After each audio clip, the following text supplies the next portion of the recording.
Hello hello good morning सुस्वागतम मेरे प्यारे दोस्तों। तो जी हो ची मिन सिटी में आज हमारा दूसरा दिन था। और आज का दिन काफ़ी लंबा है क्योंकि हमें सियूची टनल और मेकोंग डेल्टा कवर करना है। तो हम सुबह सुबह आ गए ब्रेकफास्ट करने के लिए। तो कुछ खास यहाँ खाने के लिए था नहीं, सारा नॉनवेज और सी फूड ही था। इंडियन तो कुछ भी नहीं था। तो जी हमें जो समझ में आया वो हमने लिया, जैसे ऑमलेट वगैरह, फ्रूट्स हो गए, कुछ सौते वेजिटेबल्स, नूडल वगैरह, क्योंकि 8 बजे हमारा गाइड आने वाला था और हमें निकलने की तैयारी करनी थी। तो जी ठीक 8 बजे हम निकल गए सियूची टनल के लिए और लगभग सवा घंटे के ट्रैवल के बाद हम पहुंच गए सियूची टनल। ये लगभग 50-55 किलोमीटर दूर है हो ची मिन सिटी से। तो जी सियूची टनल एंटर होने के पहले आपको वियतनाम वॉर के, इंडो चाइना वॉर्स के एक्चुअल ओरिजिनली कैप्चर्ड ये एयरक्राफ्ट दिखेंगे, ये टैंकर्स दिखेंगे और ये रियल चॉपर्स, ये सारे इंडो चाइना और वियतनाम वॉर के रियल कैप्चर्ड एयरक्राफ्ट्स और वॉर मशीनरीज हैं। तो हमने भी इनके स्केलेटन्स के ऊपर बैठ के कुछ पिक्चर्स वगैरह ले ली। चलिए तो बढ़ते हैं अब सियूची टनल की तरफ। सियूची टनल जो है ये करीब 250 किलोमीटर लंबी अंडरग्राउंड नेटवर्क है जो वियतकॉन्ग्स ने वियतनाम वार के दौरान बनाया था। ये एक्चुअली ओरिजिनली 1940 में बनाई गई थी अगेंस्ट फ्रेंच फोर्सेस, जो कि बाद में एक्सपैंड हो गई थी to resist the American troops. तो इन टनल्स में लिविंग क्वार्टर्स हैं, किचन्स हैं, हॉस्पिटल्स हैं, सप्लाई रूट्स हैं जो सोल्जर्स को अनडिटेक्टेड ऑपरेट करने में मदद करता था। तो चलिए आपको दिखाता हूँ मैं मेरा पहली टनल का experience.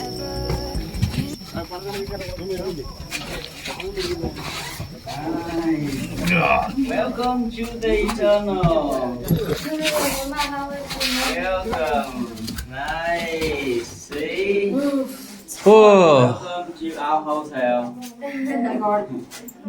Welcome to our tunnel hotel. ठीक है, यहाँ से निकल सकते हैं, we can go out. Well, तो दोस्तों यहाँ मैं आपको बता दूँ मैं क्लॉस्ट्रोफोबिक हूँ। इसके बाद हमने एक ही टनल का एक्सपीरियंस और किया। उसके बाद मेरी हिम्मत तो जवाब दे दी, उसके बाद मैं दूसरी किसी टनल में गया नहीं। ये देखिए हमारा गाइड अभी बताएगा ये कितना माइन्यूट और छोटी छोटी जगहों पे सोल्जर्स घुसते थे और अपने आप को प्रोटेक्ट करने के लिए ऊपर से कवर करते थे सो दैट वो कम्प्लीटली अनडिटेक्टेड रहे। सोफिया ने तो हिम्मत की और उसने भी ये ट्राई किया। मेरी तो बिल्कुल भी हिम्मत नहीं हुई इसको ट्राई करने की, क्योंकि ये अंदर से बहुत ही ज़्यादा कॉम्पैक्ट और छोटा और सफोकेटिंग था।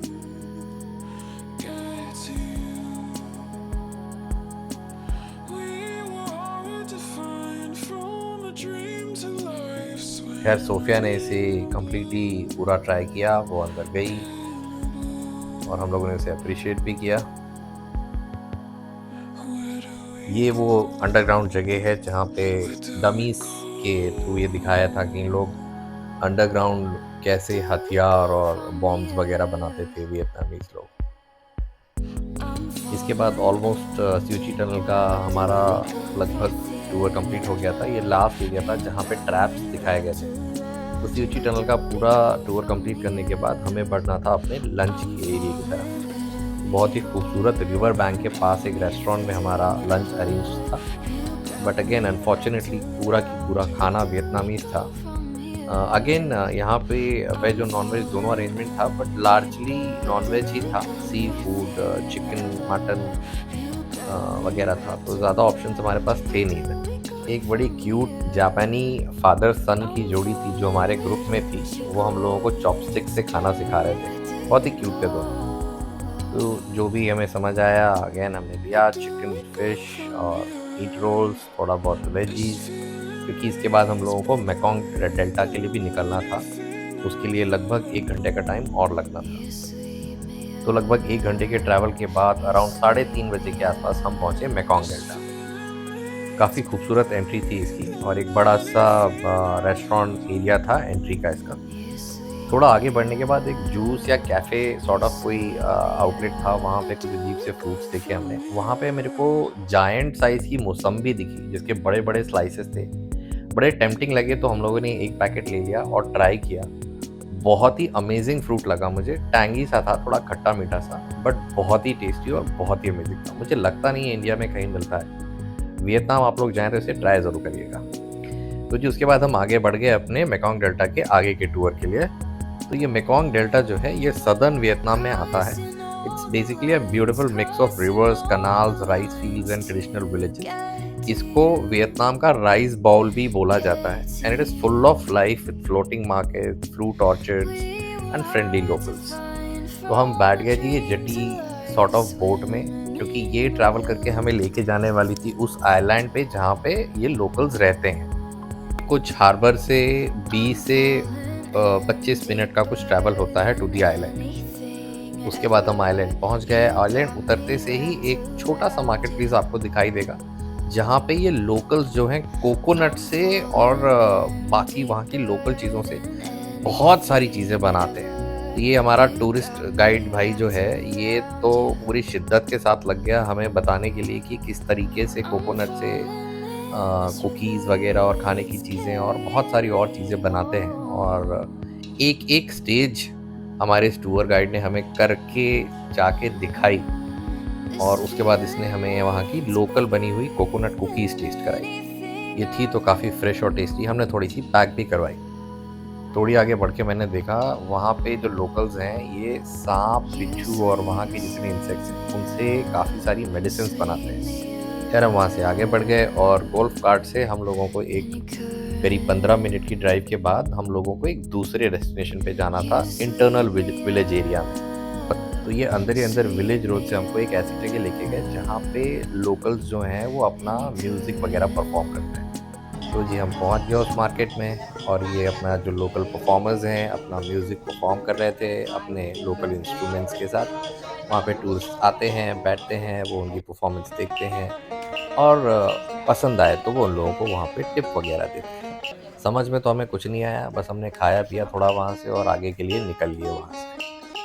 आप ट्राई करिए थोड़ा बहुत समझने का।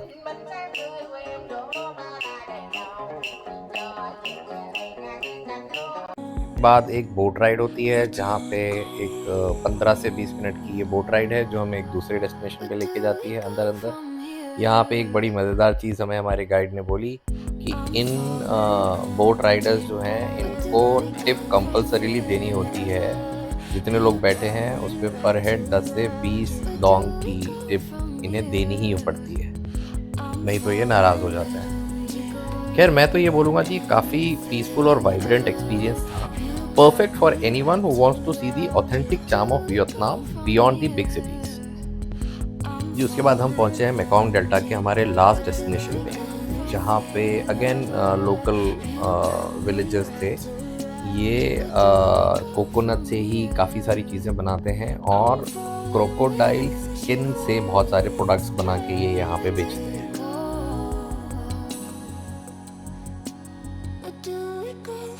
थोड़ा आगे बढ़ने पे हमने देखा कि एक भाई जो है वो अजगर के साथ मस्ती कर रहा है और लोग उसके साथ फ़ोटो खिंचा रहे हैं, सेल्फी वगैरह ले रहे हैं। हमें ज़्यादा इंटरेस्ट था नहीं तो हम आगे बढ़ गए। शाम के लगभग 5:30 बज चुके थे और हमारा वापस जाने का टाइम हो गया था। हम बोट पे वापस आए और हमारा स्वागत नारियल पानी से किया गया। इसके बाद हमें पहुंचना था वापस सिटी सेंटर। तो हमारे टूर ऑपरेटर ने वापस हमें हमारे रेस्टोरेंट पे उतारा। हमारा डिनर आज वापस से श्री राजा भोजनम में ही था, काफ़ी अच्छा था। तो श्रीमती जी ने लिया आज डोसा, हम लोगों ने पूरा डिनर किया। डिनर वापस से काफ़ी अच्छा अरेंजमेंट था। डिनर के दौरान ही उस रेस्टोरेंट वाले ने हमें बताया कि हो ची मिन की वॉकिंग स्ट्रीट जो है वो काफ़ी करीब है। तो दोस्तों जिनको नहीं पता है उनको मैं बता देता हूँ, वॉकिंग स्ट्रीट हो ची मिन का काफ़ी हैपनिंग नाइट लाइफ एरिया है, जहाँ पे काफ़ी क्लब्स, लाउंज, पब्स वगैरह हैं। यहाँ पे रोड पे परफॉर्मेंसेस होती हैं। और देखिए जैसे मैं आपको दिखाता हूँ अभी पीछे एक मैडम आपको दिखाई देंगी जो टेबल के ऊपर डांस कर रही है। ये देखिए, तो ऐसे ही सारे पब्स और क्लब्स के सामने यहाँ पे इस तरह के परफॉर्मेंसेस होते हैं। सोफिया हमारे साथ थी क्योंकि हम ज़्यादा अंदर गए नहीं, और ये आपके ऊपर डिपेंड करता है। वैसे तो यंगस्टर्स एरिया है, यहाँ पे काफ़ी यंग लोग आते हैं, बट मैंने देखा सारे एज ग्रुप के लोग यहाँ थे। आपकी चॉइस है, आप बच्चों को ले जाना चाहते हैं, नहीं ले जाना चाहते हैं, बट ठीक है। काफ़ी हैपनिंग एरिया होता है, लाइव परफॉर्मेंसेज होते हैं सड़क के ऊपर, लाइव शोज होते हैं, रॉक कॉन्सर्ट्स होते हैं। जैसे देखिए अभी ये भाई लाइव परफॉर्मेंस कर रहा है। तो बस ये लास्ट था आउटलेट। इसके बाद देखिए राइट में ये end of the walking street है, यहाँ पे वॉकिंग स्ट्रीट खत्म होती है। तो चलिए इस भाई को करने देते हैं परफॉर्म और हम निकलते हैं होटल की तरफ, क्योंकि हमें जल्दी सोना है। कल सुबह 10 बजे की हमारी दनांग की फ्लाइट है। तो अगले 2 दिन के ब्लॉग हमारे आने वाले हैं दनांग के। Take care guys, bye bye.